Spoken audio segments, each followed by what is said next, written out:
Nusantara sebagai konsepsi dan pandangan kolektif kebangsaan Indonesia dalam konteks pergaulan dunia. Sekarang kita lanjut ke materi pertama, yaitu konsep urgensi wawasan Nusantara. Kepada Dian, saya persilakan. Baik, di sini saya akan menjelaskan materi tentang konsep dan urgensi wawasan Nusantara. Dalam konsep urgensi wawasan Nusantara ini terdapat pengertian dari wawasan Nusantara. Pengertian wawasan Nusantara terbagi menjadi dua. Yang pertama ada secara etimologis, dan yang kedua ada secara terminologis.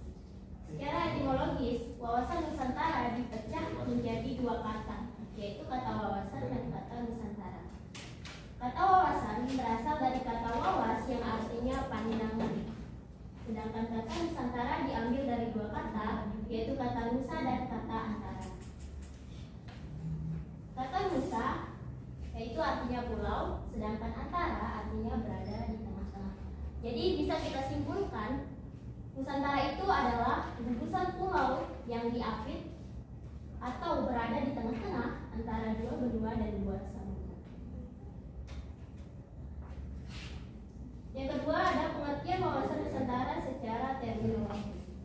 Secara terminologis, wawasan Nusantara adalah pandangan bangsa Indonesia terhadap lingkungan tempat berada, termasuk diri bangsa Indonesia itu sendiri. Jadi di dalam konsep dan urgensi wawasan Nusantara ini juga terdapat fungsi dari wawasan Nusantara.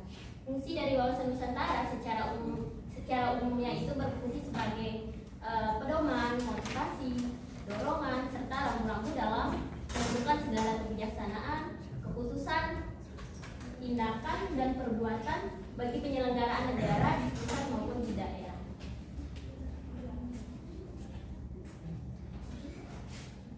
Dalam lingkup wawasan Nusantara ada berbagai masalah yang menjadi sorotan publik. Salah satunya yaitu sengketa budaya Indonesia dengan Malaysia.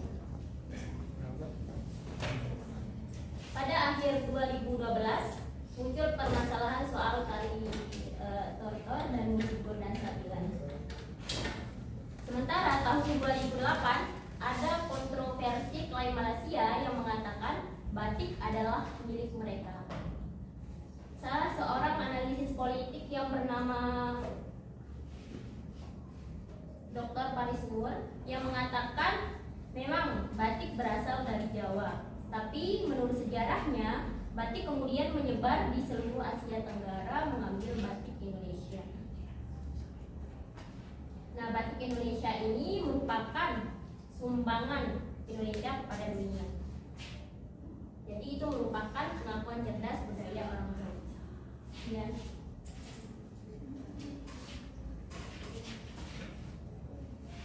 Baik, yang kedua itu alasan diperlukannya wawasan Nusantara. Baik, di sini pertama-tama kita harus tahu dulu apa itu wawasan Nusantara.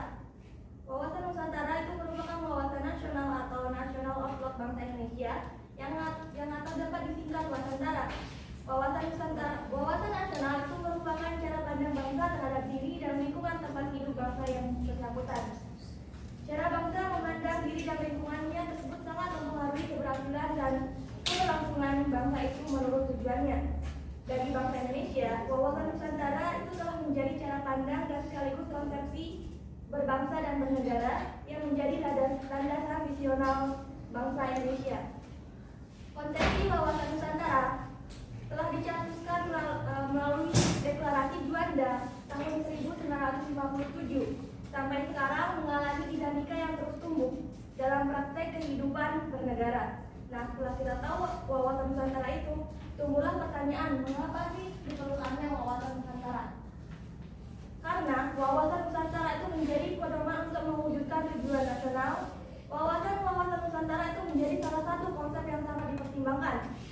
Pentingnya wawasan Nusantara bagi bangsa Indonesia itu sebagai pedoman, motivasi, dorongan, serta rambu-rambu dalam menentukan segala kebijaksanaan, tindakan, dan keputusan penyelenggaraan negara di tingkat pusat, daerah maupun di seluruh masyarakat Indonesia. Adapun di sini yang pertama yaitu wawasan Nusantara sebagai wawasan pembangunan, yang kedua yaitu wawasan Nusantara sebagai pertahanan dan keamanan negara, yang ketiga yaitu wawasan Nusantara sebagai wawasan kewilayahan.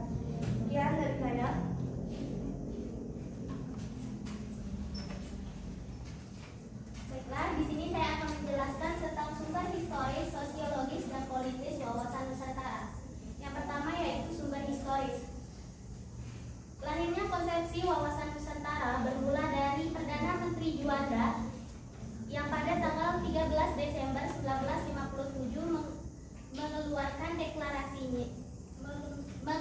deklarasi yang dikenal dengan Deklarasi Juanda. Isi pokok dari Deklarasi Juanda yaitu bahwa lebar laut teritorial Indonesia 12 mil yang dihitung dari garis yang menghubungkan pulau terluar Indonesia. Dengan garis teritorial ini, wilayah Indonesia menjadi satu kesatuan wilayah. Laut di antara pulau bukan lagi sebagai pemisah karena tidak lagi laut bebas, tetapi sebagai penghubung pulau. Sebelum keluarnya Deklarasi Juanda, wilayah di Indonesia didasarkan pada Territorial Sea and Maritime Frontier Ordonansi 1939 atau dikenal dengan Ordonansi 1939. Konsep wawasan Nusantara diperkuat setelah adanya keputusan politik negara yang dimasukkannya ke dalam Pasal 25A Undang-Undang Dasar NRI 1945. Yang kedua yaitu sumber sosiologis. Wawasan Nusantara juga terinspirasi oleh keadaan sosiologis masyarakat Indonesia. Berdasarkan Komisi Sosial Budaya Masyarakat Indonesia, pemahaman Nusantara yang bermula berisi visi integritas atau integritas teritorial semakin diperluas sebagai visi persatuan nasional. Untuk mencapai persatuan bangsa, semangat nasional harus terus diperkuat. Semangat kebangsaan Indonesia diprakarsai oleh acara kebangkitan nasional pada tanggal 20 Mei 1908 yang kemudian dikonfirmasi pada Majelis Pemuda pada 28 Oktober 1928 yang menghasilkan Sumpah Pemuda dan berhasil dicapai dengan Deklarasi Kemerdekaan Indonesia pada 17 Agustus 1945. Maka jauh sebelum adanya Deklarasi Juanda, konsep semangat dan persatuan nasional telah berkembang. Yang ketiga yaitu sumber politis. Ada wawasan Nusantara menurut sumber politik yaitu karena adanya kepentingan nasional agar wilayah yang utuh dan bangsa yang bersatu ini dapat dikembangkan, dilestarikan dan dipertahankan secara terus-menerus. Kepentingan nasional itu merupakan turunan lanjut dari cita-cita nasional yang tertuang pada pembukaan Undang-Undang Dasar 1945 pada alinea kedua, tujuan nasional pada pembukaan Undang-Undang Dasar 1945 pada alinea keempat dan cita dan visi maupun visi nasional. Terima kasih. Baik, saya akan melanjutkan presentasi materi selanjutnya yaitu tentang argumen tentang dinamika wawasan Nusantara. Wawasan Nusantara telah menjadi landasan visioner bagi bangsa Indonesia guna memperkokoh kesatuan wilayah dan persatuan bangsa. Teman-teman, yang seperti kita ketahui bahwa bangsa Indonesia ini tidak terdiri dari satu pulau, melainkan banyak sekali pulau dan dibatasi oleh laut-lautnya. Jadinya dengan adanya konsep dinamika wawasan Nusantara tersebut menjadikan wilayah pulau-pulau yang tersebar luas di Indonesia ini menjadi satu kesatuan wilayah yang memiliki pulau-pulau, laut, flora, fauna, sumber daya alam, dan juga berbagai suku ras yang sangat banyak. Dengan adanya keluasan wilayah tersebut, maka Indonesia dihadapi dengan tantangan-tantangan wawasan Nusantara. Ada yang dari tantangan luar negeri, luar ataupun dalam negeri. Lalu kita masuk pada tantangan wawasan Nusantara. Sebenarnya banyak sekali tantangan wawasan Nusantara yang telah dihadapi oleh bangsa Indonesia. Namun di sini kita hanya membahas 4 saja ya. Yang pertama, potensi ancaman dari luar. Seperti yang kita ketahui, Menteri Kelautan kita yang kemarin, siapa namanya? Bu Susi Pujiastuti kan, kalau nggak salah. Banyak sekali kan yang kita tahu dari berita-berita bahwa beliau banyak sekali menemukan kapal-kapal ilegal yang masuk ke dalam laut Indonesia dan mengambil sumber daya alam laut dari Indonesia. Otomatis kita sebagai bangsa Indonesia merasa rugi kan akan hal itu. Jadi beliau mengambil langkah yaitu dengan cara pengeboman kapal-kapal ilegal tersebut. Lalu yang kedua, luas wilayah yang belum mampu dijaga. Jadi teman-teman, ada satu wilayah Indonesia yang dari dulu sampai sekarang itu masih jadi percecokan, yaitu wilayah Papua. Jadi banyak saudara-saudara kita dari Papua yang ingin mengeluarkan diri dari bangsa Indonesia karena mereka merasa tidak mendapatkan pemerataan sosial. Jadinya kalau misalkan kita ke Papua, di sana itu sulit sekali kita mendapatkan seperti menemukan rumah sakit ataupun sekolah. Di sana kurang sekali. Jadinya Tapi bangsa Indonesia tetap ingin mempertahankan Papua karena setiap wilayah di Indonesia itu sangat berharga bagi Indonesia. Lalu yang ketiga, pengakuan wilayah luar. Seperti yang saya bahas, bahwa wawasan Nusantara itu bukan hanya membahas tentang wilayah-wilayah Indonesia saja, namun juga tentang budaya dan sosial. Contohnya, pada tahun 2007 lalu, Malaysia dan Indonesia sempat mengalami percekcokan karena Malaysia sempat mengakui bahwa budaya batik itu merupakan budaya dari mereka, bukan dari Indonesia.